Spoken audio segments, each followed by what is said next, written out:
Hi friends, నేను మీ వెంకటేశ్వర రెడ్డి. మరి ఈ వీడియోలో ఏపీ డిఎస్సి ప్రిపేర్ అయ్యేటువంటి ఆస్పిరెంట్స్ని బేస్ చేసుకొని మరి ఈ వీడియోలో 3 పాయింట్స్ గురించి క్లియర్గా ఎక్స్ప్లెనేషన్ చూద్దాం. మరి ఆల్రెడీ దరఖాస్తు ప్రక్రియ నిన్నటితో పూర్తయింది కాబట్టి మరి మొత్తం మీద ఎన్ని దరఖాస్తులు వచ్చాయి, ఎక్కువ పోటీ ఎవరికి, ఎంత స్కోర్ వస్తే జాబ్ రావచ్చు, ఈ 3 పాయింట్స్ గురించి మనం ఈ వీడియోలో డిస్కస్ చేద్దాం. ఫ్రెండ్స్, మన ఛానలే డిఎస్సికి సంబంధించింది కాబట్టి ఇంకా ఎవరైనా మన ఛానల్ సబ్స్క్రైబ్ చేసుకుని వాళ్ళు సబ్స్క్రైబ్ చేసుకోగలరు. వీడియోకు చిన్న లైక్ చేయండి. మన ఎంవీఆర్ ఫ్రీ వాట్సాప్ గ్రూప్లో జాయిన్ కావాలి అనుకుంటే ఈ వీడియోలో మీకు డిస్క్రిప్షన్లో ఫ్రీ వాట్సాప్ గ్రూప్ లింక్ ఉంది, జాయిన్ కాగలరు. అదేవిధంగా ఎస్జిటి ప్రిపేర్ అయ్యేటువంటి ఆస్పిరెంట్స్ని బేస్ చేసుకొని మనము 15 రివిజన్ టెస్ట్లు అదేవిధంగా 5 గ్రాండ్ టెస్ట్లు కండక్ట్ చేస్తున్నాము. ఆల్రెడీ బ్యాచెస్ రన్ అవుతున్నాయి. 15 రివిజన్ టెస్ట్లు 5 గ్రాండ్ టెస్ట్లు కలిపి కేవలము 300 రూపీస్కి మాత్రమే ఇస్తున్నాము. కేవలం 300 రూపీస్కే ఈ అవకాశాన్ని మిస్ చేసుకోవద్దు. మరి స్క్రీన్ మీద కనిపించేటువంటి నా వాట్సాప్ నెంబర్కి రివిజన్ టెస్ట్ పర్పస్ అని మెసేజ్ చేయండి. ఇంకా ఆలస్యం అయితే చేసుకోవద్దు. నా వాట్సాప్ నెంబర్ 8341949272 8341949272. మొత్తం సిలబస్ని 15 పార్ట్స్గా డివైడ్ చేసి 15 రివిజన్ టెస్ట్లు అదేవిధంగా మెయిన్ ఎగ్జామ్స్ ఏ విధంగా అయితే ఉంటాయో అలా 5 గ్రాండ్ టెస్ట్లు కలిపి కేవలం 300 రూపీస్కి మాత్రమే ఇస్తున్నాము. ఈ అవకాశాన్ని అయితే మిస్ చేసుకోవద్దు. మన ప్రాసెస్ కూడా రివిజన్ టెస్ట్ల ప్రాసెస్ కూడా ఇలా ఉంటుంది. ఒక షెడ్యూల్ వైజ్గా ప్రాసెస్ ఉంటుంది కాబట్టి మీ ప్రిపరేషన్కి బాగా హెల్ప్ఫుల్ అవుతుందని అయితే నేనైతే అనుకోగలను. మరి ఇంకా ఆలస్యం చేయకుండా స్క్రీన్ మీద కనిపించేటువంటి నా వాట్సాప్ నెంబర్కి రివిజన్ టెస్ట్ పర్పస్ అని మెసేజ్ చేయగలరు.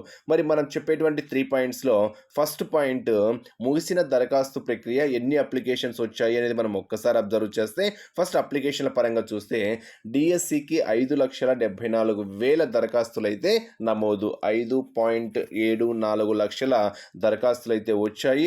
మరి మొత్తం యాస్పిరెంట్స్ వచ్చేసరికి 3,33,000, ఒక 3 అనేది ఎక్స్ట్రా పడింది పేపర్ ప్రింటింగ్లో.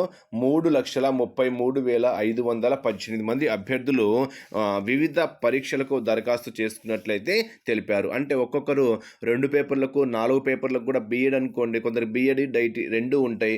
వాళ్ళు డైట్కి అదే ఎస్జిటికి అదేవిధంగా స్కూల్ అసిస్టెంట్కి, బీఎడ్ వాళ్ళు కొందరు టీజీటీకి పీజీటీకి అలా ఒక్కొక్కరు 3-4 సబ్జెక్టులు కూడా అప్లై చేసుకుంటారు. కాబట్టి అలా అప్లికేషన్ల పరంగా వచ్చేసరికి 5,74,000 వస్తే ఓవరాల్గా యాస్పిరెంట్స్ వచ్చేసరికి 3,33,000 చిల్లర యాస్పిరెంట్స్ అనమాట. ఓకేనా, ఇది మనకు నిన్నటితో ప్రక్రియ అయితే ముగిసింది. మరి ఇంకా ప్రక్రియ గురించి ఇంకా మనం ఆలోచించాల్సిన అవసరం అయితే లేదు. ఇది ఫస్ట్ ఇచ్చినటువంటి క్వశ్చన్ బేస్ చేసుకొని. మరి సెకండ్ క్వశ్చన్ ఏంటి? ఇక్కడ సెకండ్ క్వశ్చన్, పోటీ ఎవరికంటే అంటే ఇక్కడ సెకండ్ క్వశ్చన్ బేస్ చేసుకుని మనం ఒక్కసారి అబ్జర్వ్ చేస్తే ఇక్కడ యాస్పిరెంట్స్కి అదే అప్లికేషన్ల సంఖ్యకి పోటీకి సంబంధం లేదు. ఇది ఫస్ట్ మీరు గుర్తుపెట్టుకోవాలి ఫ్రెండ్స్. అప్లికేషన్లు ఎక్కువ వచ్చాయి అంటే పోటీ ఎక్కువ ఉంటున్నట్టు కాదు. డైట్ చేసినా బీఎడ్ చేసినా ప్రతి అభ్యర్థి టెట్ క్వాలిఫై అయినటువంటి ప్రతి అభ్యర్థి ఓకేనా డిఎస్సికి అప్లై చేయొచ్చు. కాబట్టి ప్రతి అభ్యర్థి అయితే డిఎస్సికి అయితే అప్లై చేశారు. అంటే టెట్ క్వాలిఫై అయినటువంటి ప్రతి యాస్పిరెంట్ డిఎస్సికి అప్లై చేశారు కాబట్టి అందరి మధ్య అయితే పోటీ ఉండదు. సో చాలామంది ఏదో మన టెట్ క్వాలిఫై అయినాం కదా, సరే అప్లై చేద్దాము, ఒకసారి చూద్దాము అని అప్లై చేసిన వాళ్ళు 50% ఉంటారు. 50% అంటే మనకు ఊకే క్వాలిఫై అయినాము, సరే అప్లై చేద్దాము అని ప్రిపరేషన్ లేకుండా అప్లై చేసిన వాళ్ళు 100%లో 50% అయితే ఈజీగా ఉంటారు. నెక్స్ట్ ఒక 20% వచ్చేసరికి మాత్రము ప్రిపరేషన్ ఉంటుంది, బట్ 100% వాళ్ళు ఎఫర్ట్ పెట్టలేకపోతూ ఉంటారు. అలా ఒక 20% ఈజీగా ఉంటారు. మెయిన్ పోటీ ఉండేది మనకు 20-30% మధ్యలోనే, అంతకన్నా ఎక్కువ పర్సెంట్ అయితే పోటీ అయితే ఉండదు. సో ఓవరాల్గా మీరు ఈ పోటీలో నిలదొక్కోవాలి అనుకుంటే ఈ సమయాన్నైనా కానివ్వండి, ఇంకా కరెక్ట్గా మీరు అబ్జర్వ్ చేస్తే ఒక 20-22 డేస్ ఉంది. అంటే మనము ఫస్ట్ ఎస్జిటి ఉంటుందా స్కూల్ అసిస్టెంట్ ఉంటుందా అనేది ఎవరికి తెలియదు కాబట్టి ఫస్ట్ మన టార్గెట్ ఏంటి, 6th నుంచి స్టార్ట్ అవుతాయి కాబట్టి జూన్ 6th నుంచి స్టార్ట్ అవుతాయి కాబట్టి నీ ఎగ్జామ్ జూన్ 6th ఉంది అనేటువంటి ఆలోచనతో మాత్రమే ప్రిపరేషన్ కొనసాగించాలి. అప్పటికల్లా సిలబస్ కూడా ఒక కంప్లీషన్‌తో ఒక ఫినిషింగ్‌కి అయితే మీరు ఖచ్చితంగా అయితే రావాల్సిందే. జూన్ 6 ఎగ్జామ్ ఉంటుందనేటువంటి టార్గెట్‌తో మీరు ప్రిపరేషన్ కొనసాగించండి. ఇప్పుడు ప్లానింగ్ కూడా మీరు ఆ విధంగానే వేసుకోండి అని ఒక ఫ్రెండ్‌గా మీకు సలహా అయితే ఇవ్వగలను. మరి ఎక్కువ పోటీ ఎవరికంటే ఇక్కడ అప్లికేషన్ల సంఖ్యను బేస్ చేసుకొని పోటీ పెరిగిందని మాత్రం ఎవ్వరూ అనుకోవద్దు. అప్లికేషన్ల సంఖ్యకి, పోటీకి సంబంధమే లేదు. సో, పోటీ నాకు తెలిసి ఒక 20% మెంబర్స్ మధ్యలోనే పోటీ ఉంటుంది. సో, ఆ 20% మెంబర్స్‌లో నీవు కూడా ఉండాలి అంటే ఇప్పటి నుంచైనా కానీ గట్టి ప్రయత్నం చెయ్యి. ఒక షెడ్యూల్ వైస్‌గా ఒక ప్రణాళిక వేసుకొని క్లియర్‌గా నీకు ఇప్పటివరకు ఏదైతే ఇంకా సిలబస్ చదవలేదో వాటి మీద ఫోకస్ చేస్తూ, చదివిన సబ్జెక్టులను రివిజన్ చేస్తూ, ఈ సమయాన్ని నువ్వు కరెక్ట్‌గా వినియోగించుకుంటే ఆ పోటీలో నీవు కూడా ఉండగలవు. ఎటువంటి నెగెటివ్ ఆలోచన క్రియేట్ చేసుకోవాల్సిన అవసరం అయితే లేదు. సో, ఎటువంటి నెగెటివ్ ఆలోచనలకెళ్ళొద్దు. ఎటువంటి భయానికి కూడా వెళ్ళొద్దు. అప్లికేషన్ల సంఖ్యకి, పోటీకి సంబంధం లేదు. మొత్తం మీద పోటీ ఒక 20% కన్నా ఎక్కువైతే ఉండదు. సో, వాటిలో నువ్వు ఉండాలి అంటే కరెక్ట్‌గా ప్రిపేర్ అయితే చాలు. నెక్స్ట్ థర్డ్ వన్, ఎంత స్కోర్‌తో జాబ్ రావచ్చు? చాలామంది ఎక్కువగా అడిగేటువంటి క్వెషన్ ఇదే ఫ్రెండ్స్. చాలామంది యాస్పిరెంట్స్ ఎక్కువగా అడిగేటువంటి క్వెషన్ ఇదే. సార్ నేను ఎంత స్కోర్ చేస్తే నాకు జాబ్ రావడానికి ఆస్కారం ఉంది అనేటువంటిది ఎక్కువ మంది అడిగేటువంటి ప్రశ్న. ఇక్కడ మనకు తెలిసినటువంటి పాయింటే టెట్ పరంగా మనకి 20% అనేది వెయిటేజ్ ఉంటుంది.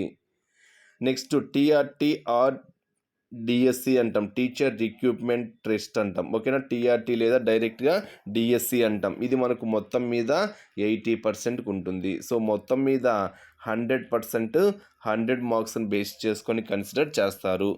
మరి టెట్ వెయిటేజ్ ఏ విధంగా కనుక్కుంటారనేది మీకు తెలుసు. ఫర్ ఎగ్జాంపుల్ మీకు 120 వచ్చాయనుకో, 120 బై మొత్తం ఎన్ని మార్కులకు 150 మార్క్స్కి ఇంటూ ఎంత పర్సెంటేజ్ పరంగా తీస్తున్నాము, 20% పరంగా తీస్తున్నాం కాబట్టి 20 తీసుకున్నాం అనుకోండి.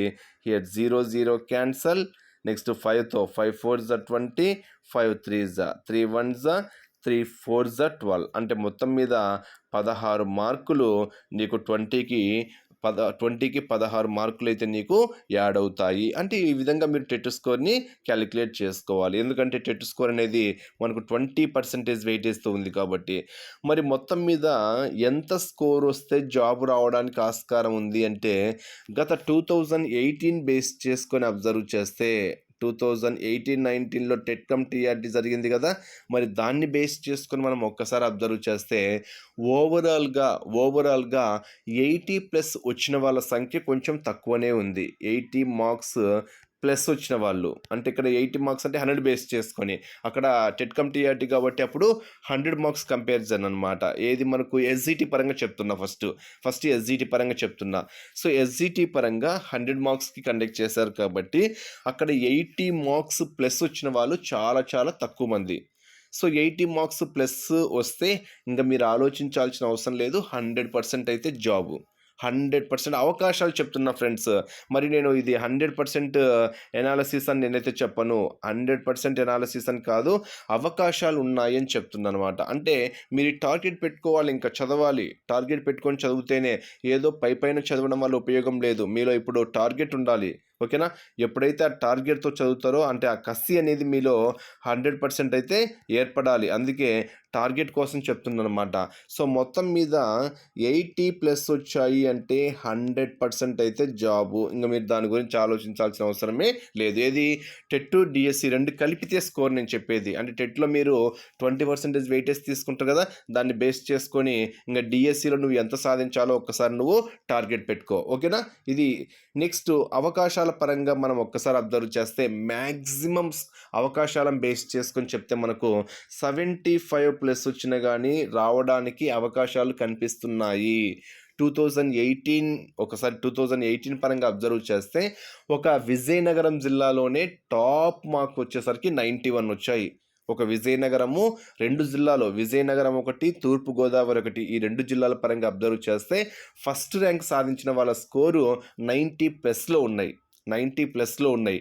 మిగతా పరంగా శ్రీకాకుళం అయితే 86 ఏమో వచ్చేది ఫస్ట్ ర్యాంక్ 86, విశాఖపట్నం 85, పశ్చిమ గోదావరి 84, కృష్ణా 86, గుంటూరు 88, ప్రకాశం 86, నెల్లూరు 84 పాయింట్స్లో ఉంటే రఫ్గా చెప్తున్నాను అనమాట. కడప 83, కర్నూలు 88, అనంతపురం 86, చిత్తూరు 86. అంటే ఒక 2 జిల్లాలు మాత్రము, 2 జిల్లాలు ఏంటంటే అవి విజయనగరము, తూర్పుగోదావరి జిల్లాల్లో మాత్రము ఫస్ట్ ర్యాంక్ మాత్రము, అంటే హైయెస్ట్ స్కోర్ వచ్చేసరికి 90s దాటినాయి. ఓకేనా, అంటే విజయనగరం 91 అయితే తూర్పుగోదావరి 90.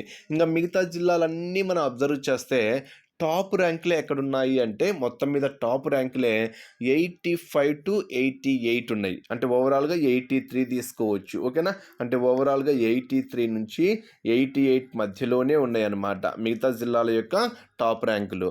అంటే ఇక్కడ మనకి ఇవి టాప్ ర్యాంక్స్ అన్నమాట. ఇంకా మనము 75 నుంచి 80 మధ్యలో ఎంతమంది ఉంటారు దీన్ని బేస్ చేసుకొని మనము గెస్ చేసుకోవచ్చు. 80+ ఎంతమంది ఉంటారు అనేది మనం ఒక అజంప్షన్ పరంగా వస్తే 75 వచ్చినా కానీ నీకు జాబ్ రావడానికి అవకాశాలు కనిపిస్తున్నాయి. దేన్ని బేస్ చేసుకొని చెప్తున్నా ఫ్రెండ్స్, మళ్ళీ చెప్తున్నా, 2018 డిఎస్సి బేస్ చేసుకొని చెప్తే నువ్వు 75 వచ్చేటట్టుగా ఒక ప్రణాళిక వేసుకో. అంటే ఇది 100% అవకాశాలు ఎక్కువ ఉన్నాయని. అంటే ఇంకా అంతకన్నా తక్కువ వస్తే జాబ్ రాదా అని నేను చెప్పటం లేదు ఫ్రెండ్స్, నేను మళ్ళీ చెప్తున్నా. అంతకన్నా మిగతా కేటగిరీల పరంగా 70 వచ్చినా అంతకుముందు జాబ్ వచ్చిన వాళ్ళు ఉన్నారు. ఓకేనా, అంటే కేటగిరీలను బేస్ చేసుకొని చెప్తే ఇవి ఓపెన్ పరంగా చెప్తున్నాను అనమాట. సో 70 వచ్చినా జాబ్ వచ్చిన వాళ్ళు ఉన్నారు, 68 వచ్చినా కొన్ని కేటగిరీల్లో జాబ్ వచ్చిన వాళ్ళు ఉన్నారు. సో ఆ కేటగిరీల ప్రకారం చెప్పటంలో అంటే ఇవి టాప్ ర్యాంక్స్ అనమాట, టాప్ మార్క్స్. అంటే నువ్వు ఈ టార్గెట్లో పెట్టుకొని చదవాలి అని చెప్తున్నా.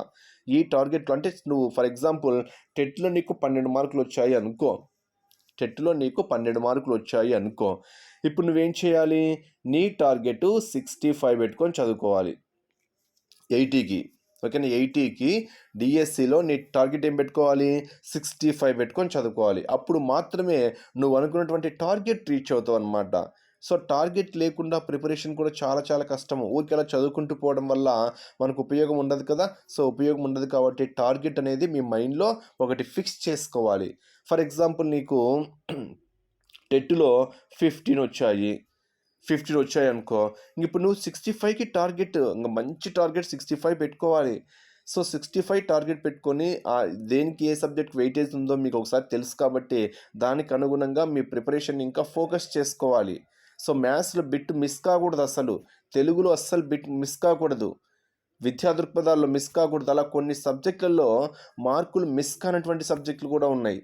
అలాంటి కొన్ని సబ్జెక్టులు మీరు స్టాండర్డ్గా ఉండాలి, ఒక్క బిట్ కూడా పోకూడదు, ఒక్క హాఫ్ మార్క్ కూడా మిస్ కాకూడదు. అందుకే నేను చెప్పేది హాఫ్ మార్క్ కూడా చాలా వాల్యుబుల్ అని చెప్తున్నా. అందుకే మీ టార్గెట్ నాకు తెలిసి అయితే 75 పెట్టుకోండి. 75 100%. అంతకన్నా తక్కువ వచ్చిన కేటగిరీల పరంగా మాకు జాబ్స్ వచ్చిన వాళ్ళు ఉన్నారు, నేను రావటం లేదు అంటలేదు ఫ్రెండ్స్. అంటే మీ టార్గెట్ అనేది ఎప్పుడైతే మనం 75 పెట్టుకుంటామో ఆ టార్గెట్ రీచ్ కావడానికి మనం ఎక్కువగా కృషి చేస్తాం. అప్పుడు 1-2 మార్కులు తగ్గినా కానీ మనకు జాబ్ రావడానికి ఆస్కారం ఉంటుంది. మనం టార్గెటే 65 పెట్టుకున్నాము అనుకోండి, ఓకేనా, నీకు 12 వచ్చాయి ఫర్ ఎగ్జాంపుల్ టెట్లో, నువ్వు టార్గెటే 65 పెట్టుకున్నావు అనుకో, 65 పెట్టుకున్నావు అంటే నీ డిఎస్సి స్కోర్ ఎంత, 53. Just assumption. నువ్వు 53 కోసం ప్రయత్నించడం పర్ఫెక్ట్గా ఉందా, 65 కోసం ప్రయత్నించడం పర్ఫెక్ట్గా ఉందా? 53 కోసం ఆ రేంజ్లో ప్రయత్నిస్తే నీకు 45 అట్లా కూడా రావచ్చు.